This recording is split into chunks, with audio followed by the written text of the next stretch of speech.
Okay, welcome back to All Things Psychology, episode number 2. I'm Dr. Tyson, and in this episode we're going to talk about something very exciting.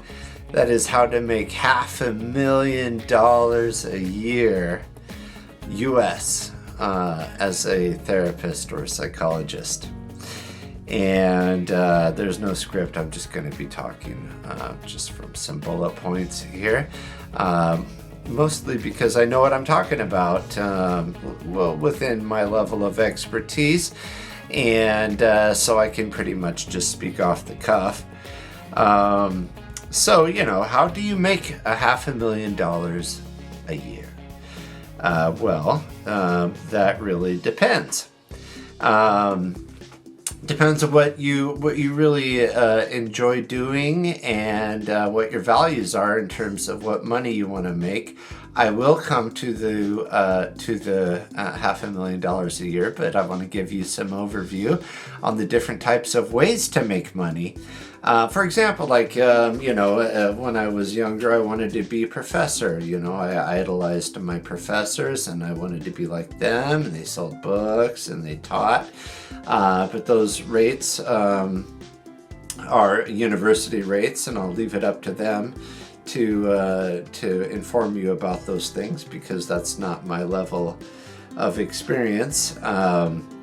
Now, when I was in graduate school, I had to take classes on psychopharmacology, medications for depression, anxiety, bipolar, and all that stuff like that. And my professor, with all apologies to people of faith, said that these pharmaceutical companies have more money than God. And that means there's a lot of resources there, and you can work for them, you can do research, and you can make a lot of money. Again, that's not my particular interest or level of expertise. Let me turn that off. And there's also working for the military during wars, and after 9/11, the U.S. government hired psychologists to extract information from terrorists and help the military forces out. And they did a good job. They got lots of information, and they found Bin Laden and all that stuff. No matter how you feel about that, they did their job, and they got paid about $1 million, if I recall correctly. That's a lot of money for being a psychologist. On the other hand, they arguably violated human rights, so that's not something that we're interested in. But I think the first place to start is to make the distinction, a very important distinction. Are you going to sell time, or are you going to sell a service? And by time, I mean insurance companies, patients, and all that, paid by the session, paid by the hour. Even if you work, in various hospitals, you're going to be paid by the hour. And sessions are generally 45 to 50 minutes long. It varies, but that's the standard. And people get paid more for initial psychiatric assessments, and you'll be trained how to do that. But again, it's like an hour, and that's selling time. And you only have so much time to sell. Now, if you're selling a service, that's different. Say, for example, you want to be working, with legal, in the legal profession, and you want to be a witness. Well, you can make like $300 an hour, and that includes, the time you spend preparing. That's the time that you spend traveling to and from the courts. That's the time at the courts and the documentation. And so it can be quite lucrative. There are people that write books. I'm very suspicious of people that write books. Beware of anybody that wants to sell you anything. I personally, I'm a therapist, so I like helping people. I'm not here to make money. I'm here on this channel to educate the public and get them to services. And we're talking about, there's a difference between selling time and selling a service. And there's people that sell books. I'm suspicious of people who sell books. I'm here to help people. I'm here to get people to services. I'm not here to make money. My purpose with the channel is to educate the public. Now, another service that you can provide in addition to legal assistance is consulting with companies, and that can come in two flavors. There's industrial organizational psychology, which I'm not as familiar with, but I believe that's kind of a mid-range salary. Depending on the company you're working for, it can be quite lucrative. I think it requires like a master's.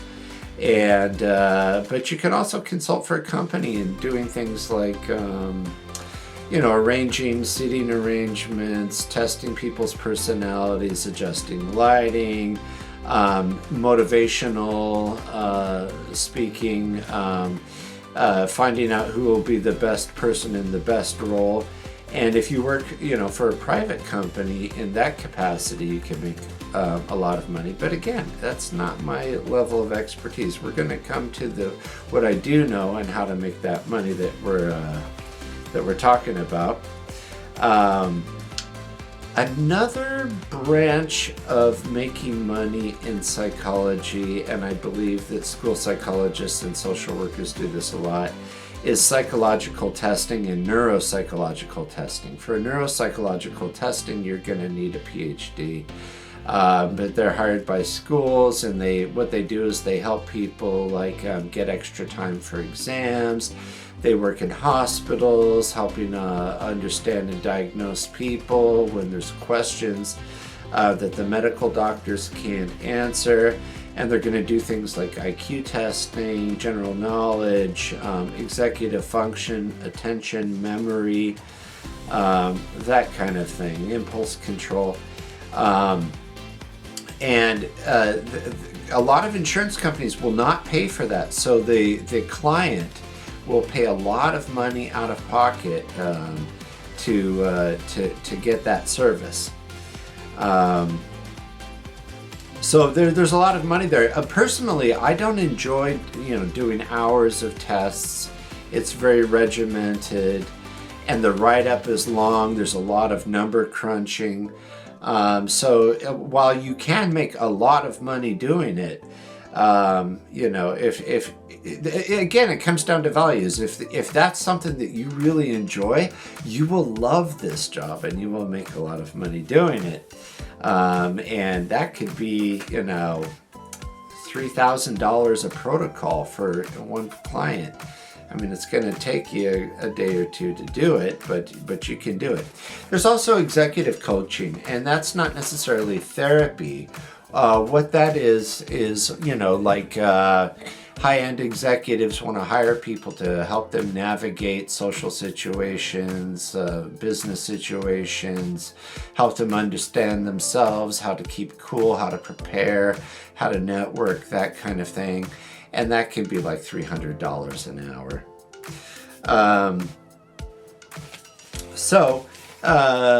Coming back to the main discussion, what are you going to do if you want to be a therapist, a psychologist? But the government is very big, and it's beyond the military, it's beyond the veterans. But there are lots of government jobs, and there's a lot of advantages for working for government jobs if that's what you want to do. And the beauty of the government jobs is you can go online, you can see what the job is, and they change their pay depending on what part of the country you live in. So someone lives in San Francisco is going to make a lot more than someone who's working, like in Texas versus California versus New York versus Florida. And you can go on there, and it's public record. You can see how much you make, and they adjust the pay rate depending on how expensive that city is or that location is. And you can find these jobs on USA Jobs. but I believe it's .gov, and you can go and find those jobs.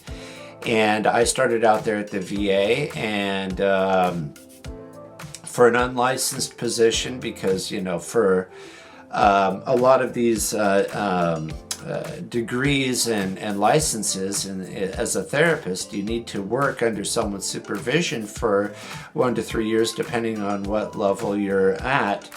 And I started out at $70,000 a year. Again, I loved working with the veterans. I loved doing the work, but it was pretty intense, with the kind of people that I was working with, ranging from PTSD to people with substance abuse. It was hard work to get that license. But once I got the license, the pay ranged from about $100,000 a year to about $120,000 a year. And for higher positions, you could probably make more, but they're more rare. That's something to keep in mind. But the really beautiful part about working for the government, and this is like a secret that pretty much everybody knows, is you're not going to get fired unless you do something seriously egregious. But also you get things like life insurance and retirement and matching and health insurance and family leave. So there's a lot of security, and not to mention the health benefits. So you go there, you've got a reliable job, there's the government's looking out for you, you're taken care of for basically the rest of your life, and it's comfortable living. Private hospitals are pretty much the same, but without some of the government securities in place. There's also being a school psychologist. And even though that doesn't pay as much, you're probably looking, depending on where you're living, between $80,000 and $120,000 a year. But the beautiful part is you work at a school, and you get to work with kids, and you get to help kids. And you get the summers off. So imagine that you take 3 months off a year, you go on vacation, and you get paid. So that's quite lovely. But again, it's not for everybody. Next subject, let's start zeroing in on what it means to be like a therapist that works. Now, coming from New York City, a lot of people told me right off the bat, don't take insurance. It caps your income, and it buries you under paperwork, and you're under a lot of regulation and scrutiny and subject to audits, and then you have to comply with the insurance companies, and depending on what happened, like during Corona, like some of the insurance companies got kind of strange. But after Corona, things changed a little bit, in terms of the ability to work remote, and some of the laws changed. How long those laws are going to stay like that is unknown. There's a lot of legislation federally and state to state on whether or not you can stay remote and supervise people as remote. And that's one thing I want to take time to say, is that in addition to being a therapist, you can supervise other therapists, which is basically when they come and they sit down and they tell you about their caseload and their challenges with their patients, and a senior psychologist can teach them what to do, give them pointers and stuff like that. So the pressure's a little bit off.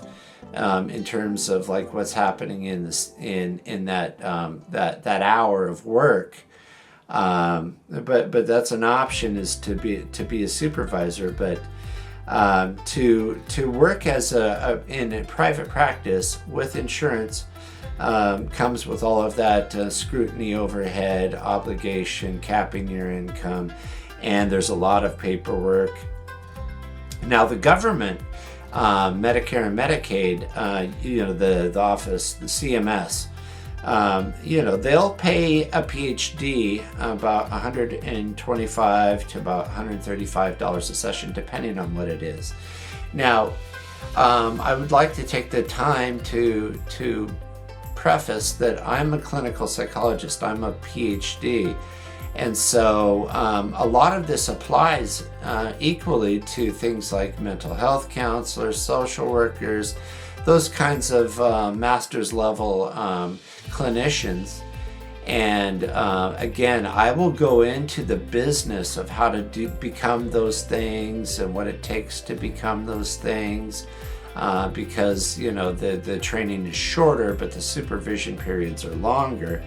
But for the purposes of this discussion, you're going to be looking at about $125 to $135 a session.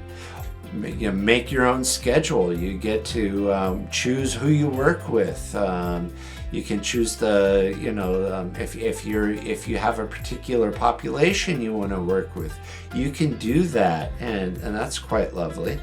But a lot of the lower end insurance companies will only pay about $100 an hour. And so that's about $145,000 a year. And again, if you're a social worker or another master's level clinician, you're going to be taking about 20 to 30% off that. But then again, the training isn't as costly. So that's something to consider.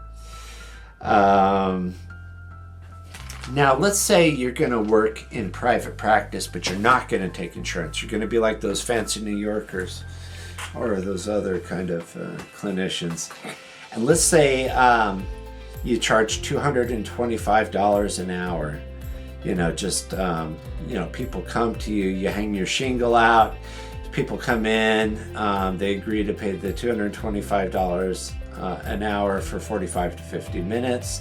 And let's say you only work 5 hours a day. That's not bad, right? That's about $270,000 a year if you do that. Now, if I've got these numbers wrong, I'm kind of eyeballing them. So if I'm missing out on something that you do for a living, please let me know in the comments below. And and if I'm off on my math, I'm not a mathematician, I'm not an accountant, I'm a psychologist, so forgive me if I've made any errors. But the point is pretty much the same. So that's a comfortable lifestyle. Now, what if you're out of pocket and you want to make $300,000 a year? And let's say you're going to work hard. Let's say you're going to work 8 hours a day.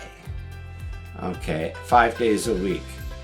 Well, you're going to need to make about $156 an hour, which is doable. But, working 8 hours a day as a therapist, it's not the same as working at a regular office job where you can go on Amazon and shop while you're working or take breaks, go get coffee or anything like that. When you're sitting down with someone, if you're a good therapist, if you're a really good therapist, your mind is on. You're listening, you're present, there's no breaks, there's no going on Amazon. You're engaged with that person. You're in there and you're listening. And in the back of your mind, you're listening to whatever theories or approaches that you've been trained in. And the wheels are turning in the back of your head. It's work. Sometimes people say all you do is talk. No, there's a lot going on in the mind, and you're listening, and people are suffering, and you're there to provide hope and relief. I mean, it is hard work. 8 hours a day, 5 days a week to make $300,000. That's a lot of effort and a lot of money. But it's well earned, and if you can do it, do it. Now let's say let's say you take your insurance, and you're making between $145,000 and $180,000 a year, working 6 hours a day. That's an average of about $162,000, $163,000 a year, depending on how you're going about it.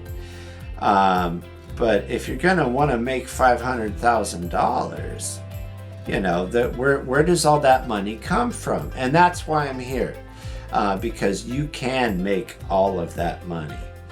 How are you going to make the $500,000 a year just out of pocket, working 5 hours a day?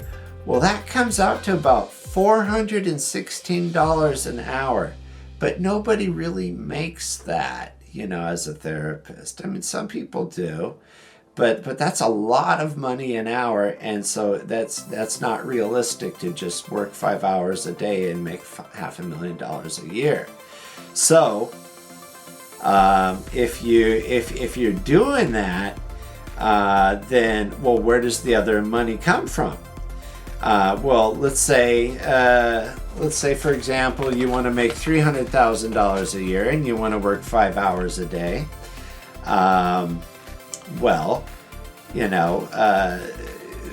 You subtract the money, the average of $162,000 a year, and you want to make 300. Well, then you're going to need to make that up somehow. And the answer is, drum roll please, you hire someone.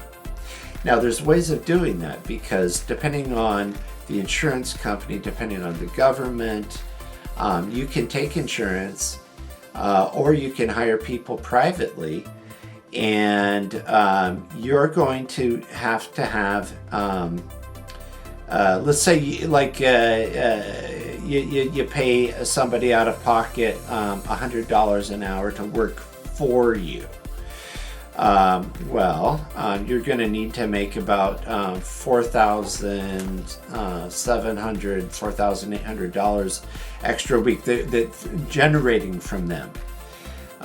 So that comes out to, if you're paying the employee $100 an hour on top of the money that you're making at $163,000 an hour, give or take, that's only about 6 hours a week that they need to work.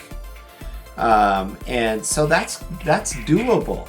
So you're working your 5 hours a day, and they're working like 6 hours a week. And between the income that you pay them and the income that you get from hiring them, you'll hit that $300,000 without the insurance. With the insurance, and you'll make that $300,000. Now, the question comes then: how do you make the $500,000, the $500,000 a year, the big payout? How do you do that? If you hire unlicensed people, and there's ways of doing that, which I'll explain in another video, the business of all that. But let's say you're just paying them $50 an hour, like you whether you're generating income from insurance, or maybe you're generating the income through out-of-pocket expenses, and you go ahead and you work. You go ahead and work your full-time, 5 hours a day, making all of that extra money. Well, then where does the extra $253,500 come from? And so what that's going to come out to is 5,070 hours of labor a year. That's 423 employee hours of labor a month, and 106 labor hours a week. Now, if you're paying them $50 an hour, you're going to require about 17 employees working 6 hours a day. So you're going to be like me, like a CEO. You're going to have the 17 employees. They're going to be working 6 hours a week. You're going to be paying them the excess fees from either insurance or out-of-pocket costs, and you're putting the rest in your pocket. But between you working the full time and the employees working, you can make that $500,000 a year working just like you would at a hospital, maybe even less. So it can be quite a lovely lifestyle, and it buys you freedom, but it also buys a lot of responsibility, because there's something to consider here, is that you're not getting anybody to take care of you. You're on your own. There's some anxiety that comes with that. There's a ton of responsibility. That's a lot of patience. That means that you really have to have a system in place to make sure that everybody gets quality care, because lives are at stake. People are suffering, and it's not just a matter of making money.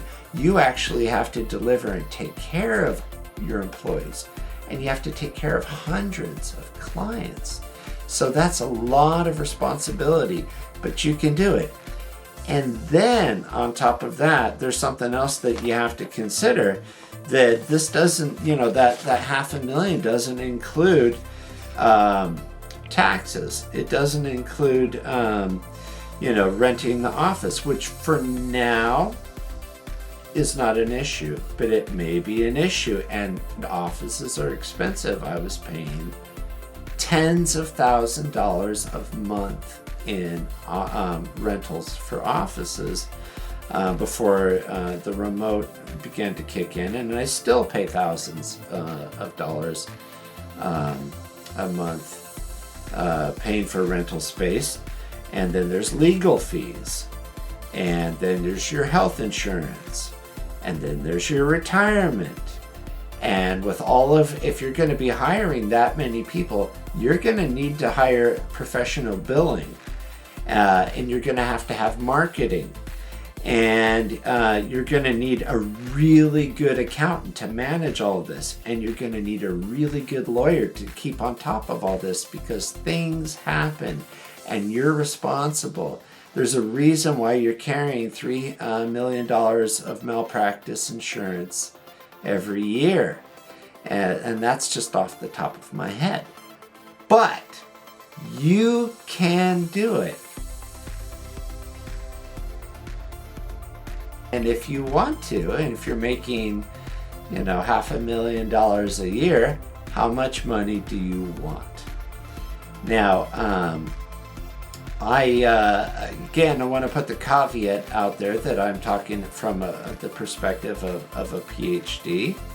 I'm talking about the perspective from business. I'm talking about tremendous responsibility and organization. But you can do it, and if you want to make that money, how much money do you want to sock away before you can call it quits? Personally, I love what I do. I don't want to call it quits.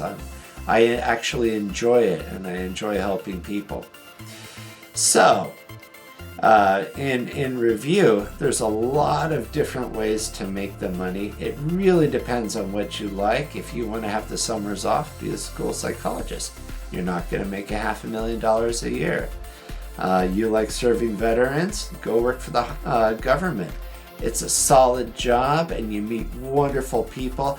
I really benefited from working with the veterans. I met veterans who served in peacetime, in all the different conflicts, ranging all the way up to 102 years old, and that was quite a while ago.